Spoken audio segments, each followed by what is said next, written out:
Хүн болгон бас энэ сэдв дээр бас нэлээд анхаарал хандуулж байгаа. Тэр нь юу гэхээр нэлээд их олон гол горих ширгсэн байгаа. За манай газар нутгийн нэлээд их талбайг цөлжилт эзлээд эхэлсэн байгаа. За тэр байгалийн цаг уурын гэхээсээ илүү хүний нөлөөллөөс үүдсэн уур амьсгалын өөрчлөлттэй холбоотой. Ялангуяа Монгол орны хувьд бол цөлжилтийн эрчим бол хурцсаж байгаа.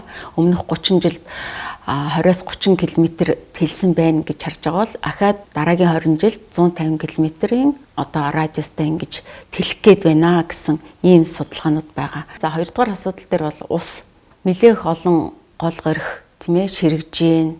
Гуравдугаар асуудалд бол уур амьсгалын өөрчлөлтөд бол хамгийн их нэрвдэд байгаа энэ ан амтан ургамлын бүтэц ялангуяа малын бэлчээрийн дац хэтэрсэн энэ үйл ажиллагаа маш их 49% бол эзлээд байна. Нэлээд олон төрлүүд бол зүйл ангиараа бас устдан алга болж байгаа. Манай өв соёл маань өөрөө ерөөсөө байгалаас хамааралтай байсан учраас байгалаа шинжиж амьдарч сурсан, өв соёлоороо дамжуул байгалаа хайрлж исэн, малынхаа бүтцийг тодорхой хэмжээнд барьж, тийм ээ, ямар хэмжээнд ямаагаа байлгах уу, ямар хэмжээнд хонио байлгах уу, үхрээ адуугаа байлгах уу, ямар газар, тийм ээ, хэдийн тоотой байх вэ гэдгийг өв соёлоороо дамжуулаад ингээ хайрлж хамгаалж явж исэн. Тэгэхээр бид нэр өөрсдөө энэ дээрээ маш их анхаарах хэрэгтэй болсон цаг үе дээр ирж байна.